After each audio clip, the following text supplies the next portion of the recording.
Estamos iniciando hoje uma série de vídeos do Sintrazem com os trabalhadores da rede de saúde, os trabalhadores da educação, da assistência social, da CONCAP.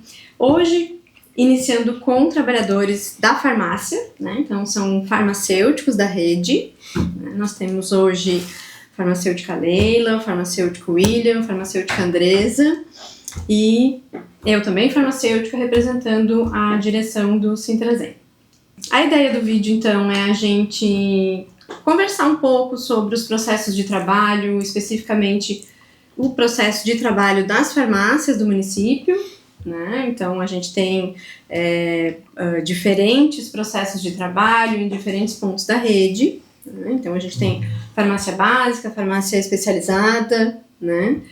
Acho que a gente começa falando sobre o que é a rede, né? O que são as farmácias, o que a gente encontra nas farmácias hoje, né? Quando o usuário ele é atendido no posto de saúde ou na policlínica ou até mesmo na iniciativa privada, quando ele é atendido, né, pelo médico, pela médica, e ele chega com a receita na nossa farmácia, seja ela no posto de saúde ou na farmácia especializada. Como que se dá esse acesso, né? Eu acho que a primeira coisa que a gente pode falar que é que o SUS é universal, né? As farmácias, elas atendem tanto as receitas do particular quanto as do próprio SUS. Então, a primeira dúvida, né, que às vezes a pessoa chega e fala assim, atende a receita do particular, eu posso pegar? Sim, pode pegar medicamento. Medicamento, ele é aberto a toda a população, assim como o SUS, né? O SUS é para todos. Isso é bem importante, né? Porque às vezes é uma dúvida de quem, né, faz o uso do serviço, não sabe se pode buscar, né? Sim. Certo. Então, não tem essa restrição. Eu acho que é bom a gente contextualizar, né, o nosso processo histórico, né, da saúde pública, né?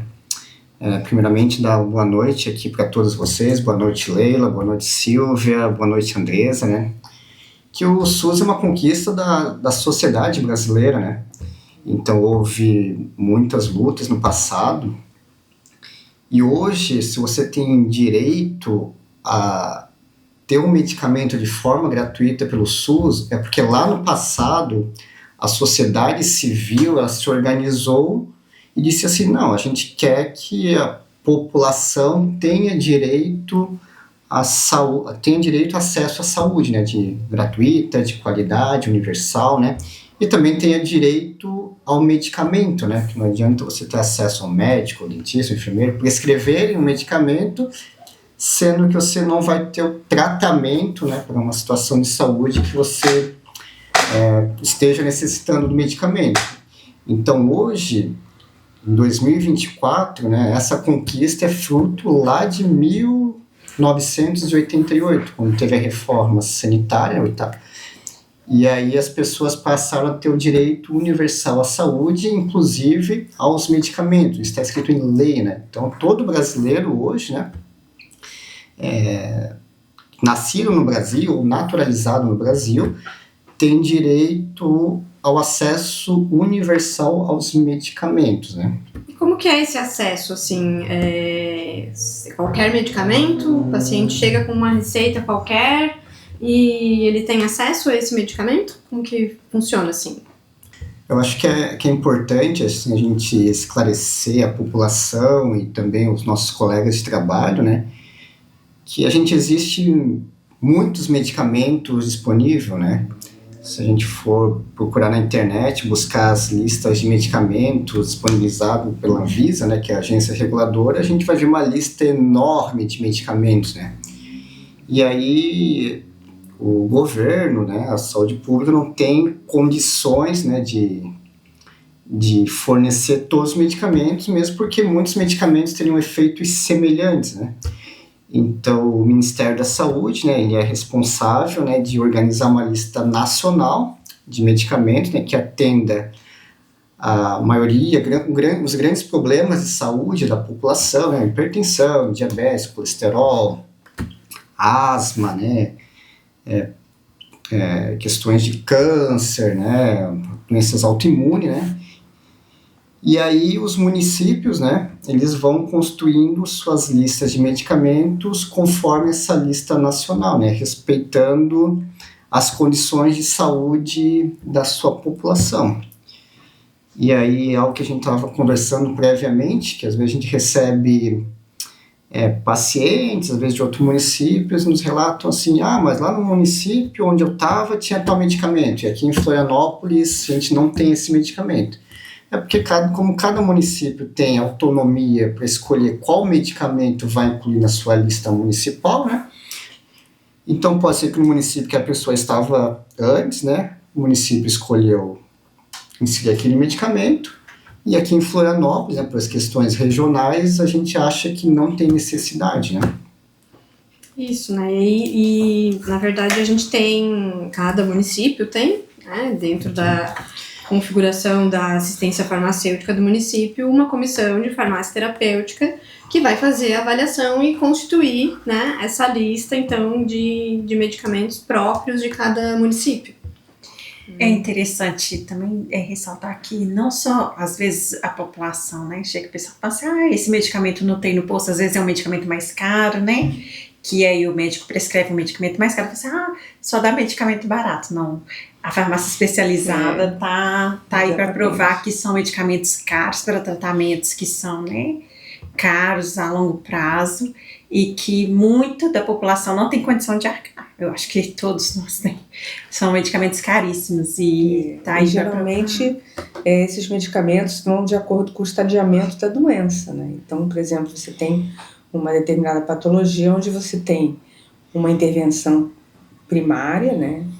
E aí, se aquele grupo de medicamentos não tiver efetividade, você passa para um outro estadiamento e aí, de repente, para uma lista um pouco mais cara. E essa lista fica separada, sujeita a mais controle, naturalmente, né? E aí que entra o componente especializado, onde o paciente, o usuário, ele vai procurar saber, através, da verdade, é o médico que é o principal agente, porque ele, sabendo do conhecimento da lista, ele vai saber se ele vai poder ajudar pelo CEAF, né, aquela condição, né? Então, da mesma forma que a básica, a gente tem também protocolos clínicos, né, onde a gente consegue enxugar essa lista, né, e trabalhar com um rol de substâncias um pouco mais limitado, né?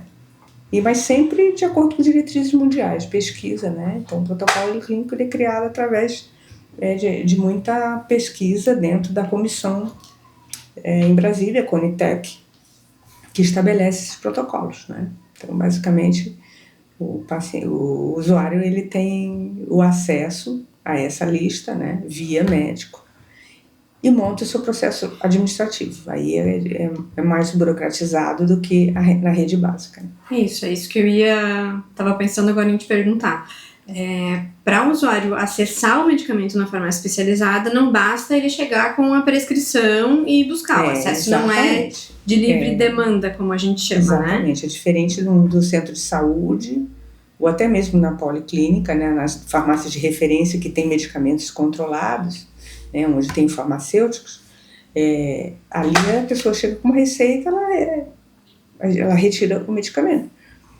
E no componente especializado, você tem que fazer um processo administrativo, juntar documentos, exames, formulários, né? E aí a gente confere aqueles documentos e remete para o Estado, para a divisão de assistência farmacêutica, né? A DIAF, que vai, diretoria, né? Ela vai, os analistas vão olhar as alegações do médico, né? A questão dos formulários e exames e tudo, então vai realmente confirmar, né, aquela patologia, e a pessoa então passa a receber e através de uma vigência ela tem direito a esse medicamento por vigências, né? Atualmente a gente trabalha com vigências de 6 meses, né? Então está sujeito a renovar alguma documentação, com ou sem exames, né? Dependendo da patologia. Então, realmente, o usuário ele precisa das informações que nós passamos, né, através de WhatsApp. Nós já temos os protocolos resumidos, com todo o formulário a gente manda. E atualmente a gente está com um formulário de solicitação de agendamento. Né? Aí tem outra questão, né, que você vai falar sobre Mas pensando nessa questão de como que é esse acesso, né? Então, o paciente ele fez uso de medicamentos do componente básico, né? Ele iniciou o tratamento da patologia, da doença dele, né? Com medicamentos do componente básico e chegou a um ponto que aquele medicamento já não é tão eficaz, então ele precisa passar para uma segunda etapa. E aí, muitas vezes, acaba tendo que fazer uso do medicamento que é dispensado, então, na farmácia especializada, né?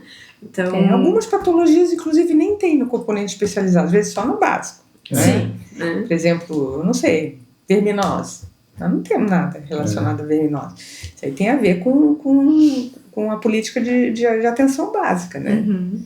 Então, nós lidamos com doenças mais crônico-degenerativas, né?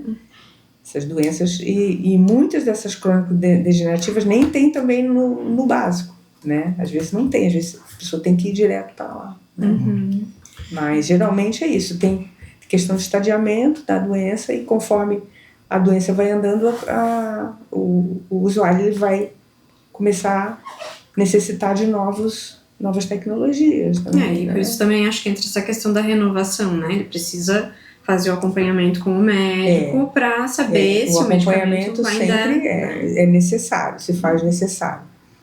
Né? E tem situações específicas, né? Que se há mudança, por exemplo, de tratamento, tem que ser sempre um especialista, mas as renovações, o médico de família, na maioria das doenças, pode ser feito. Pode ser feito.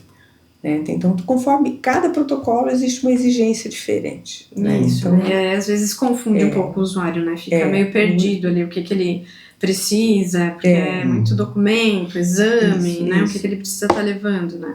Isso, a gente tem um atendimento específico de primeira dispensação que a gente procura esclarecer como que ele vai usufruir do tratamento, como que funciona a farmácia, como que são as renovações, como que ele vai precisar ao longo do tempo das renovações. A gente tem esse tipo de atendimento, né?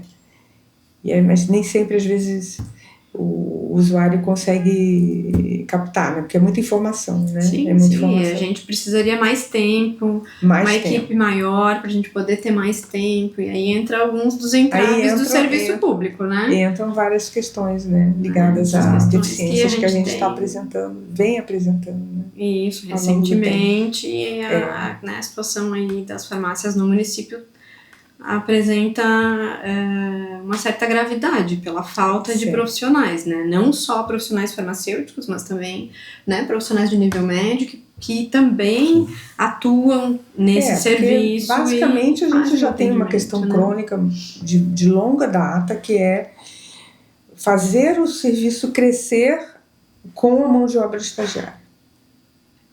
Então, não há política de se fortalecer a mão de obra do serviço público, né, com profissionais ligados à área, profissionais já formados. Então, os profissionais, os estagiários geralmente são de farmácia. Agora a gente está, inclusive, pegando estagiários da área de administração para trabalhar no grosso do atendimento do componente, né. Então, isso aí é uma coisa que se traduz em muita rotatividade de recursos humanos, né?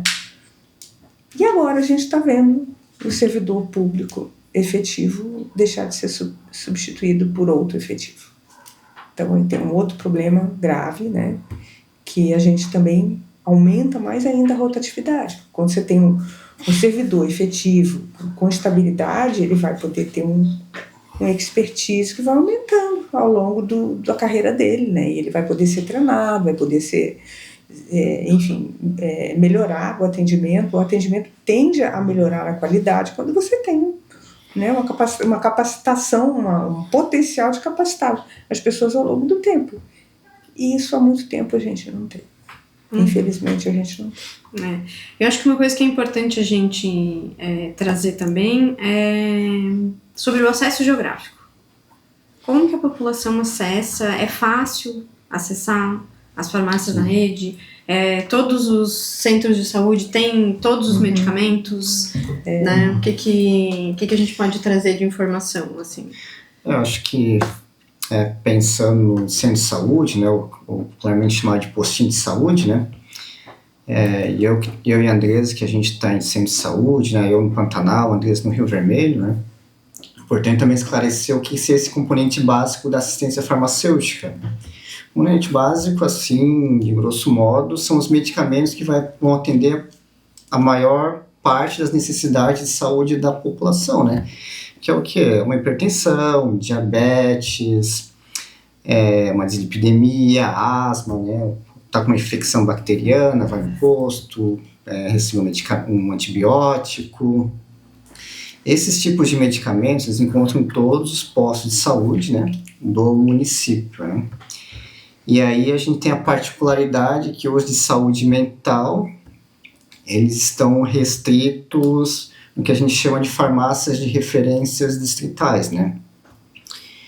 Que para poder fazer a dispensação pela legislação sanitária tem que ter a presença do farmacêutico. E hoje a gente conta com 7 farmácias, né, distritais, né, sendo o Pantanal e o Rio Vermelho uma delas, onde a população pode ter acesso a esses medicamentos de saúde mental. Dentro, são quantos postos de saúde mesmo? Mais de 50 postos de saúde. Então, desses mais de 50 postos de saúde que a gente tem, no centro de saúde que a gente tem no município, apenas 7, né, possui a presença do farmacêutico para que as pessoas tenham acesso aos medicamentos de saúde mental, né, que inclui sertralina, fluoxetina, carbamazepina, entre outros, né.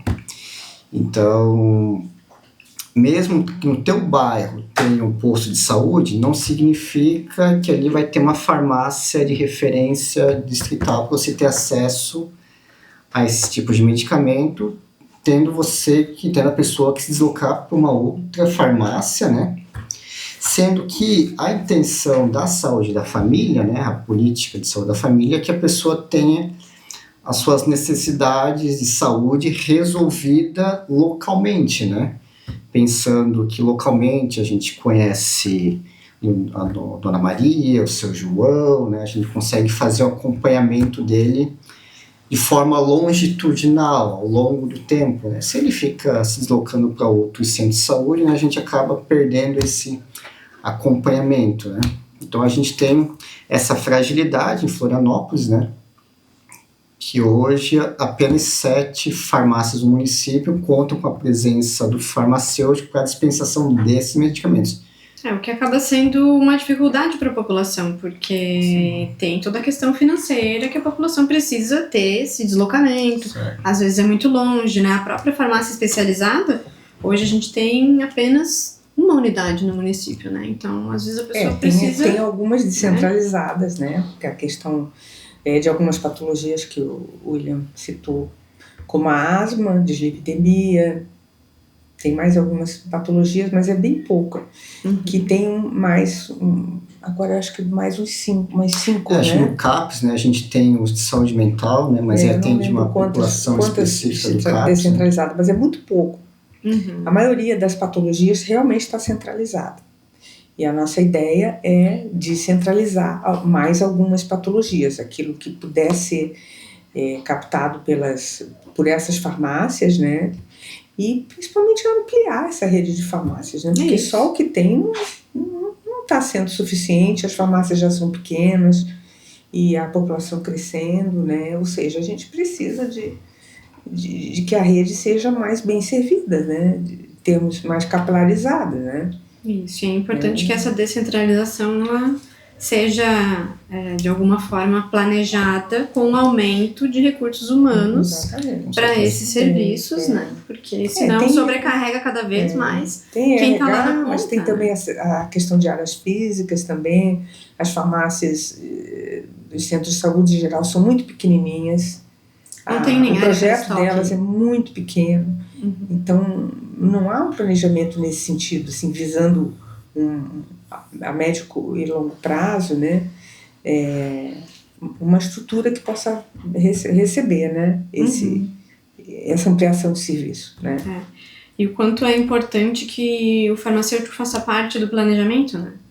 Porque muitas vezes a gente tem ampliação, uma reforma no centro de saúde, e o farmacêutico nem é ouvido, né? Daí a gente chega lá e o espaço é pequenininho, não cabe o medicamento, né? Tem que estar fazendo o pedido uma vez por semana para poder, né? Essa situação. Porque não foi inaugurado em março do ano passado, né? A unidade foi reinaugurada.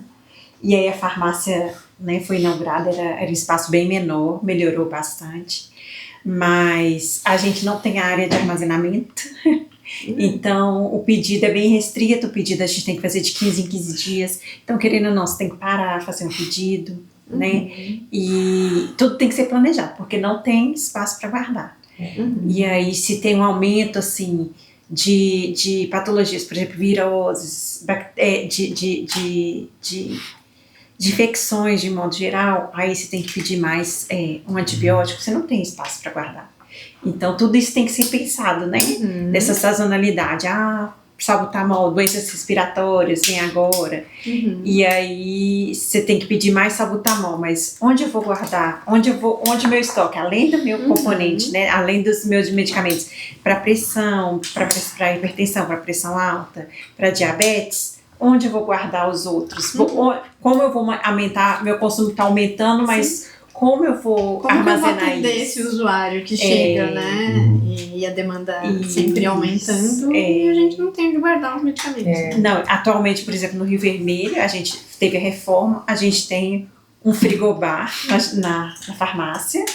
Então, assim, não é o suficiente para atender todo o Rio Vermelho, né? Aí a gente tem que ir guardando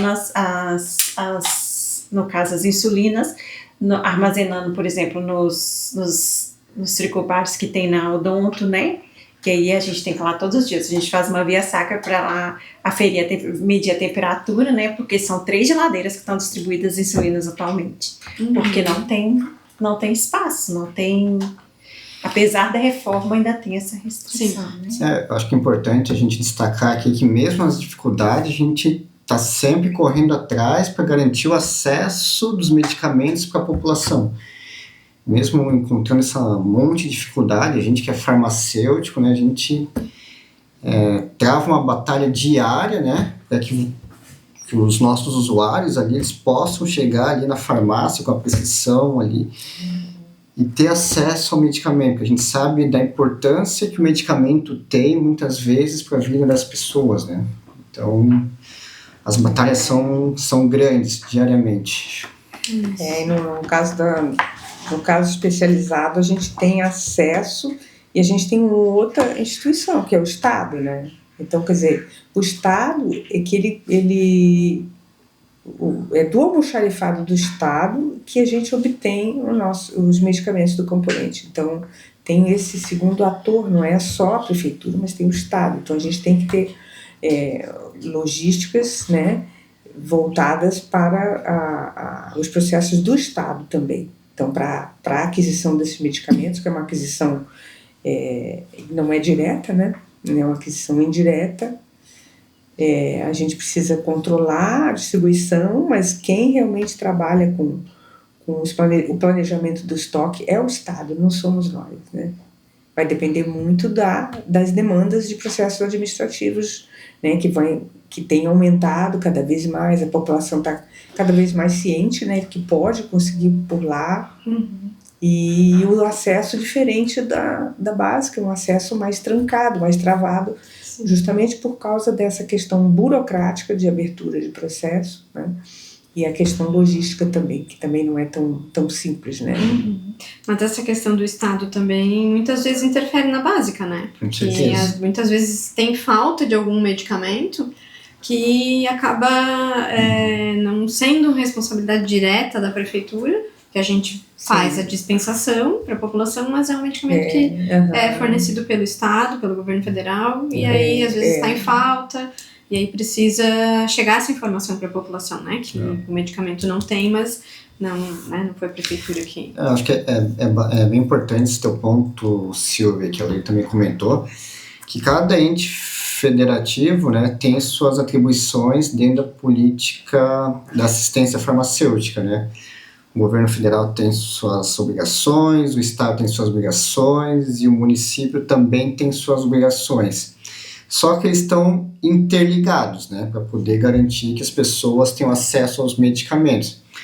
Às vezes, como a Leila comentou, né, como é a responsabilidade do município ter os servidores ali para poder atender a população ali no componente especializado. Se o estado não manda os medicamentos ou se o governo federal deixa de comprar por alguma razão, por questão de desabastecimento, falta de matéria-prima ou falta de dinheiro, o usuário que está ali na frente da Leila, né, vai sentir a falta do medicamento, não vai ter acesso ao medicamento, sendo que não é responsabilidade do município, nesse caso, né, de ofertar o medicamento. Eu e a Andresa, que a gente está no centro de saúde, né, a mesma situação. Tem alguns medicamentos que vêm do governo federal, exemplo ali, as insulinas, os contraceptivos orais. Se esses medicamentos, por algum motivo, faltarem, não seria culpa do município. Pode ter sido alguma questão ali do governo federal que aconteceu que o medicamento não chegou até o centro de saúde aí. É isso, acontece. E também tem as responsabilidades do município, né, que às vezes podem faltar por várias questões. Por algum né? problema de licitação, por um atraso, né, uma questão de planejamento na licitação também, né, isso aí que é a responsabilidade direta do município, né, de fazer a compra daí. Então, eu acho que, como a gente fala muito de lista de medicamentos, eu acho que é importante deixar aqui embaixo no link na descrição, né, que a gente tem uma lista na internet dos medicamentos e onde eles podem ser acessados. E aí, qualquer dúvida que vocês tiverem ou acessar os medicamentos, vocês podem procurar seu farmacêutico da prefeitura, seu farmacêutico de confiança, que a gente vai poder dar todos os esclarecimentos possíveis aí. Isso, né? E eu acho importante a gente, né, trazer isso para a população que tem o farmacêutico ou, né, o técnico de enfermagem que está lá na farmácia, né, o profissional de saúde que está nas farmácias, né, do município, né, e que o usuário entenda que muitas vezes o não atendimento, a falta do medicamento ou a necessidade de recompor as equipes, de que a gente sempre tenha a quantidade de profissionais suficiente para que a gente consiga fazer um atendimento de qualidade, um atendimento, né, que a população merece. Então, não adianta a gente ter uma lista, não adianta a gente ter informação, né, disponível, se a gente não tem, né, os profissionais para poder fazer esse atendimento. Né? Lembrando que o farmacêutico também, né, ele, além da programação, né, para o posto de saúde, para não faltar o medicamento, da administração ali da farmacinha do posto, ele também é responsável por grupos, né? Então, pelo acompanhamento farmacoterapêutico junto com a equipe, então tem outras funções. Então, acaba que às vezes a gente fica muito ali na farmácia e não consegue participar da equipe multi, né? Que a gente faz parte da equipe multi ali. E, infelizmente, às vezes a gente não consegue fazer essas funções, né? A gente tem que fazer grupo, né? Acompanhar as equipes, né? Então, a gente, como farmacêutico de atenção básica, a gente tem várias funções ali dentro do postinho, né? Da mesma forma também que o especializado, a gente nunca decolou em termos de trabalhar alguma atenção farmacêutica, assim, por exemplo, para alguma patologia, elencar uma ou duas patologias e dar uma atenção para esse usuário, né?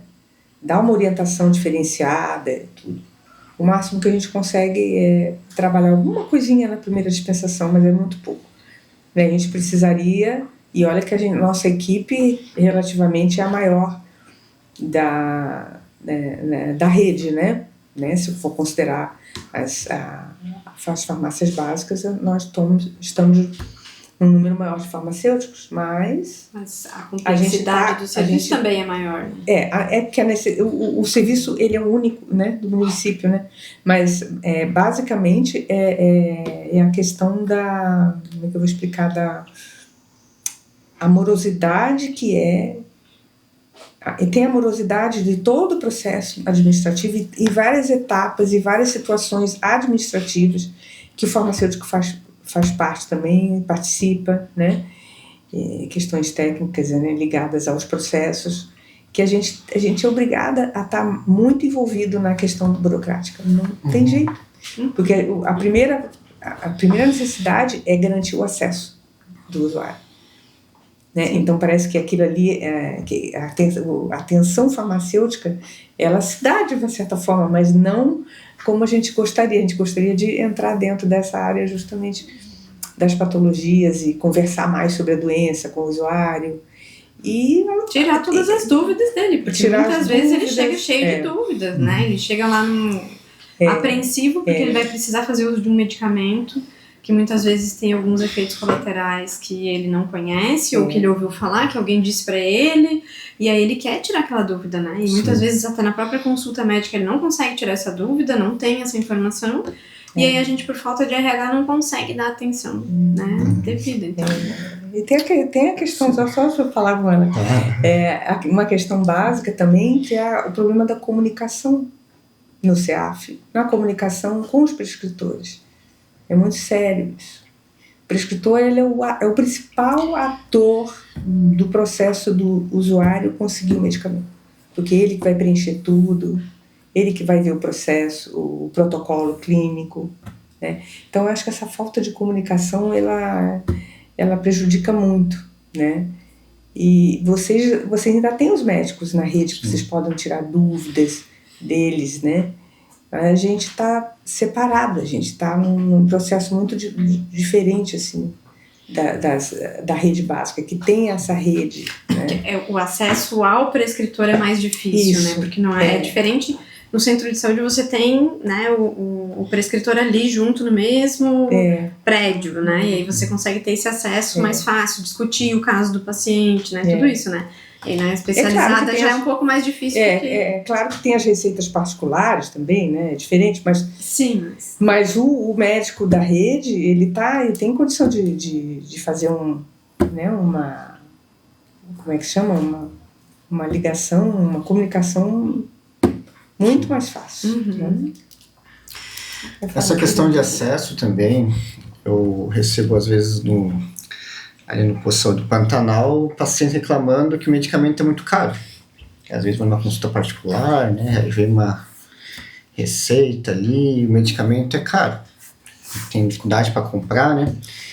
E aí eu falo assim para a gente tem esse outro medicamento aqui, né, que talvez daria para ser substituído. Vai lá, conversa com o teu prescritor na próxima renovação de receita, explica a tua situação, que tá com dificuldade para comprar o medicamento, né? Teve situações ali que eu já orientei o paciente, era um agregante plaquetário, o médico prescreveu um que não tinha pelo centro de saúde, que a prefeitura não disponibilizava, e eu falei assim, tem esse aqui pelo posto de saúde, né? Retorna ao teu médico, conversa com ele para ver se é possível trocar.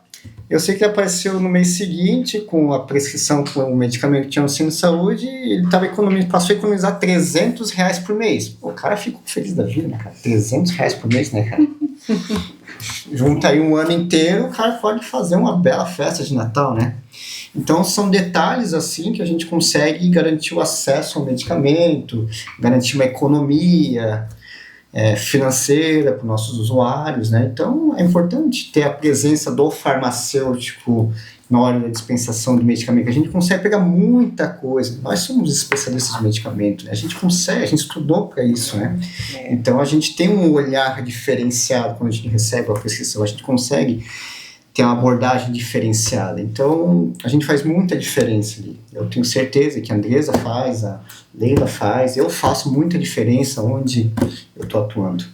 Sim, essa questão da farmácia especializada, a gente recebe muitos usuários do particular, né, do próprio SUS, que vem, né, com os processos para a gente dar uma olhada, para ver se está tudo ok, até mesmo porque o Rio Vermelho é muito distante da farmácia especializada. Então, para você tem que tirar um dia para ir lá, para levar aquela papelada para chegar lá e ter coisa errada, aí é uma tristeza, né? Aí os usuários muitas vezes levam para a gente conferir, né? E o bom é isso, quando a gente tem o médico, né, da saúde da família, a gente tem esse contato. Então, às vezes o próprio médico não tem o conhecimento, às vezes, do que tem na farmácia especializada, a gente orienta, ó, o paciente pode pegar na farmácia especializada esse remédio? Pode? Ah, então eu vou preencher. Olha, tá faltando peso, tá faltando isso, tá faltando... E aí ele mesmo, ele resolve. Então a gente tem esse contato bem legal, assim, com os prescritores. O problema é a rotatividade, né? Que a gente tem esse problema, infelizmente, dos médicos, né, da atenção básica, que tem uma rotatividade muito grande. Então, cada médico novo é um novo processo de, olha, esse remédio, esse medicamento aqui não vem para o SUS, não. Não é bom você passar, não. Tem outra alternativa. Então, a gente tem que estar sempre fazendo esse trabalho de... Isso acontece, né? Na verdade, em todas as categorias onde a gente não tem o chamamento dos concursados. Né? Porque vai sempre ter uma rotatividade. Vai impactar diretamente. Até aquele profissional entrar no processo, né, do trabalho, conhecer qual que é a lista de medicamentos, o que ele pode acessar, como que ele vai orientar o usuário, né? Então, por isso é importante a gente sempre... Por isso da importância do concurso, né? Do médico concursado, dos concursados. Do vínculo, da criação do vínculo. Tem a situação dos especialistas também, que estão numa quantidade mínima, tem especialidades muito defasadas de profissionais, especialistas médicos, vira um gargalo muito grande, assim, os usuários não conseguem acesso para preencher os papéis, para as consultas, então isso está prejudicando a área de oftalmo, a área de reumato, a neurologia. Então, assim, é muito complicado a prefeitura contratar esses profissionais. Nem chamamento de contrato, às vezes, eles têm. É bem complicado para o usuário precisar desse profissional na rede e não ter. E não conseguir dar continuidade. Hoje eu ainda até atendi uma pessoa de oftalmo, ela ficou sem médico e caducou o processo dela, tem que começar tudo de novo. Um prejuízo para a saúde desse usuário, um prejuízo às vezes financeiro até para o SUS, porque esse usuário vai precisar às vezes trocar o medicamento, usar um medicamento que é mais caro ainda, até precisar de uma cirurgia que ele não precisaria. São coisas assim, né? Especializado, tudo tem prazo, né? Tudo é prazo. Tudo é prazo, porque quando você ganha um prazo para uso. E aí você renova aquele prazo. A renovação é bem menos burocrática, mas você ainda, para algumas patologias, você não pode ir para o médico de família. Isso é outra questão também, que o médico de família às vezes não sabe que ele não pode renovar mesmo o processo. Nem renovar, às vezes, ele pode. Ou ele pode só renovar e não pode abrir processo. Né? Quem tem que abrir é o especialista. Então tem essa questão ligada a acesso a especialidades médicas, sabe? Sim. Sério. A gente tem uma série de entraves aí que acaba dificultando e às vezes demorando mais o acesso, né, para o usuário. Mas que bom que a gente tem profissionais comprometidos, né, como a Leila, como o William, como a Andresa. E aí eu quero agradecer a presença de vocês, né, para iniciar esse nosso MesaCast, né? E então, muito obrigada, tá, pessoal? E a gente, né, continua o nosso trabalho, a nossa luta, né, na rede e em defesa do serviço público, né, junto aqui com o Sintrazen, tá bom? Também gostaria de agradecer o convite da Silvia, né? Bom rever as colegas Andresa e Leila, né? A gente está na correria do dia a dia para garantir que as pessoas tenham acesso aos medicamentos. Foi bom estar com vocês aqui essa noite. Eu também agradeço muito a presença, né? Pelo convite, né? Eu também agradeço. Muito obrigada. Bom, então eu queria agradecer a presença dos colegas aqui no nosso MesaCast, né? Estreando aqui o nosso podcast, trazendo o assunto das farmácias do município de Florianópolis, que para mim é um assunto que me é muito caro, né? Então, por ser parte, né, dos farmacêuticos da rede. E agradecer então a presença dos colegas, da Leila, do William, da Andresa. Tá bom? Obrigada, pessoal.